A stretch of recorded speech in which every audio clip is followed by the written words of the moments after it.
Police अधिकारी का तबादला करवाने के लिए बजरंग दल के जिला संयोजक ने गाय की हत्या करवा दी, गाय की सुपारी दे दी। उसके बाद गाय का जो अवशेष है, गौवंश का जो अवशेष है यानी सर, उसको कांवर पथ पर रखवा देता है। उसके बाद जब उसकी चाल कामयाब नहीं होती है, ये प्लान कामयाब नहीं होता, तो फिर कुछ दिन के बाद एक गाय की हत्या और करवाता है। उसके बाद वही तरीके से उसका अवशेष यानी सर को भी रास्ते में रखवा देता है।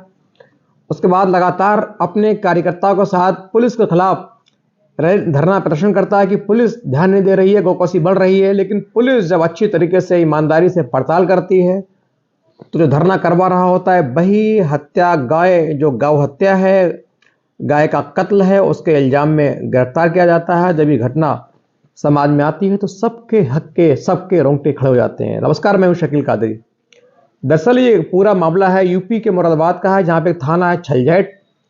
छलजैट में पिछली ये 16 जनवरी को 2024 को एक गौवंश की हत्या की सूचना आती है। पुलिस फौरन मौके पर पहुंचती है, देखते हैं वहां कांवर पथ है, कांवर जो रास्ता है वहां पुलिस गाय का अवशेष होता है यानी सर रखा हुआ होता है। पुलिस किसी तरह पूरे शव को इकट्ठा करती है, सबको बरामद करती है, फिर आवश्यक कार्रवाई करती है, जांच में जुट जाती है। उसके बाद जो बजरंग दल के कार्यकर्ता हैं लगातार पुलिस के खिलाफ धरना देते हैं, नारेबाजी करते हैं कि पुलिस ठीक से काम नहीं कर रही होती है, पुलिस ठीक से काम नहीं कर रही है, पुलिस लापरवाही कर रही है, गौकसियों से जो गौकस हैं उनसे मिली हुई है। लेकिन इसके बाद 28 जनवरी को फिर चेतराम गांव में फिर से उसी तरह की घटना होती है। यहां भी एक गाय का गौवंश का कटा हुआ सर मिलता है, पुलिस को फिर फोन किया जाता है। उसके बाद पुलिस फिर फौरन मौके पर पहुंचती है, जाती है, देखती है वहां पर एक पर्स पड़ा हुआ है, पर्स में एक फोटो है, फोटो जिस व्यक्ति का है उसका नाम होता है महमूद, उसका फोन नंबर भी पर्स में मिलता है। पुलिस फोन करती है, पुलिस पूछती है, उसको बुलाती है, बताता है कि सर मैंने ये काम नहीं किया, दरअसल मेरे जो दुश्मन है वो शहाबुद्दीन जमशेद, दो दुश्मन है, वो मुझको अपने भाई के मर्डर का जिम्मेदार मानते हैं। चूंकि मैंने मर्डर नहीं किया लेकिन वो उनका शक मेरे ऊपर, लिहाजा मुझे फंसाने के लिए वो लगातार कुछ भी हद तक, कहीं तक, किसी हद तक जा सकते हैं, लिहाजा उनका ही काम हो सकता है। उसके बाद पुलिस सीधे तौर पर शहाबुद्दीन तक पहुंचती है, शहाबुद्दीन को बुलाती है, उससे पूछताछ करती है। तो शहाबुद्दीन राज उगलता है, बताता है कि मेरे भाई की इसने मर्डर किया था, लिहाजा मैंने इसको फंसाने के लिए ऐसा किया, लेकिन इसमें सिर्फ मैं ही नहीं हूं।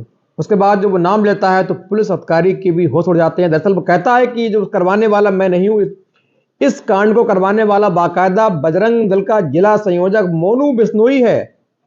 पुलिस जब उसके मुंह से मोनू मोनू बिश्नोई का नाम सुनती है तो पुलिस हैरान रह जाती है कि कहीं ये व्यक्ति हमको गुमराह तो नहीं कर रहा। लेकिन पुलिस आखिर पुलिस होती है, उसकी बात को संज्ञान में लेती है, फिर सीधे सीधे जांच करती है। लेकिन पुलिस देखती है कि दोनों घटनाओं में सूचना देने का जो तरीका है बिल्कुल एक सा है। वहां भी गौवंश का सर रखा गया था, उसके बाद पुलिस को सूचना दी गई थी कि सर मैं कुछ देर पहले यहां से निकल रहा था, कुछ नहीं था, अब वापस लौट कर आया तो यहाँ सर रखा हुआ है। यहां भी घटना घटी तो भी एक पुलिस क्षेत्राधिकारी को फोन किया गया बाकायदा कि सर मैं कुछ देर पहले यहां से निकला तो कुछ नहीं था, अब मैं निकल रहा हूं तो यहाँ गौवंश का सर रखा हुआ है। पुलिस दोनों घटनाओं को बारीकी से देखती है, जांच करती है। इन घटनाओं के बाद बाकायदा बजरंग दल के कार्यकर्ताओं ने जिला संयोजक के साथ बाकायदा नारेबाजी की, पुलिस के खिलाफ प्रदर्शन किया कि पुलिस बाकायदा गौकसों से मिली हुई है, गौ तस्कर से मिली हुई है, पुलिस गौकसी करवा रही है। लेकिन पुलिस ने ईमानदारी तत्परता से अपने जो जासूस होते हैं, जो गुप्तचर होते हैं, मुखबिर होते हैं, उनके द्वारा जब जांच की तो जो शहाबुद्दीन है उसकी बात बिल्कुल सच निकलती है, पूरा जो ब्यौरा खोला जाता है तो सच में सुनने वाले के दांतों तले उंगली आ जाती है। दरअसल जो शहाबुद्दीन है इसकी पहचान मोनू बिश्नोई से रमन चौधरी करवाता है। रमन चौधरी है ये थाना अध्यक्ष का, मोनू बिश्नोई, रमन चौधरी, सुमित राजीव, ये सब थाना अध्यक्ष का तबादला करवाना चाह रहे थे लेकिन उनका ट्रांसफर नहीं हो पा रहा था। इसीलिए उन्होंने योजना बनाई, किसी तरह गौ हत्या करा दो, फिर प्रदर्शन करो, थाना अधिकारी के खिलाफ नारेबाजी करो, धरना प्रदर्शन करो, उसके बाद अपने आप इनका तबादला हो जाएगा। लेकिन ऐसा नहीं हुआ। पिछली जो गौकसी इन्होंने करवाई ऐसा नहीं हो पाया। इसके लिए लिहाजा दोबारा इन्होंने फिर से 28 जनवरी को फिर से शहाबुद्दीन द्वारा फिर से गाय की सुपारी दी, गाय कटवाई। ये कहा गया कि बाकायदा जिस वक्त शहाबुद्दीन गाय का वध कर रहा था उस वक्त सुमित राजीव, रमन चौधरी और मोनू बिश्नोई सामने खड़े होकर उस वीडियो को बना रहे थे। बाकायदा इस वीडियो को सोशल मीडिया पर वायरल भी किया गया और ये वीडियो रिकॉर्ड भी किया गया मोनू बिश्नोई, रमन चौधरी, सुमित राजीव द्वारा, जो बाकायदा बजरंग दल के कार्यकर्ता है। उसके बाद पुलिस हरकत में आती है, पुलिस की बड़ी फजीयत होती है कि गौकसी हो रही है, आप रोक नहीं रहे हो। इसलिए पुलिस ने पूरी ईमानदारी से खोजबीन की तो इन कार्यकर्ताओं के नाम सामने आए, इनको गिरफ्तार किया गया। इनमें मोनू बिश्नोई समेत की गिरफ्तारी हो चुकी है। बाकी जो 2 आरोपी अभी फरार हैं। पुलिस बाकायदा इनकी गिरफ्तारी के लिए टीमें गठित कर दी गई हैं, कोशिश कर रही है। लेकिन बहुत बड़ा सवाल ये है, इस तरीके से पुलिस अधिकारी को हटवाने के लिए, उसको बदनाम करवाने के लिए मुस्लिम समुदाय से एक बजरंग दल के कार्यकर्ता, जिनको गाय का संरक्षक कहा जाता है, उन्होंने गाय की हत्या करवाई। ये निश्चित तौर पर बहुत घिनौनी हरकत है, इससे शर्मनाक हरकत नहीं हो सकती। फिर पुलिस ने बाकायदा इनसे पूछताछ की, काफी हद तक पुलिस को गुमराह करते रहे, बहानेबाजी करते रहेगा। लेकिन पुलिस अधिकारी की तेज तर्रारी, ईमानदारी और उनकी जो काबिलियत है, उसके आगे ये टिक ना सके। क्रॉस क्वेश्चन किए गए, उनका जवाब नहीं दे पाए, फंस गए, अपने ही बिछाए हुए जाल में फंस गए, अपने ही खोदे हुए गड्ढे में गिर गए। पुलिस ने गिरफ्तार किया। उसके बाद उन्होंने सिलसिलेवार तरीके से पूरी जो घटना है पुलिस के सामने बयां की।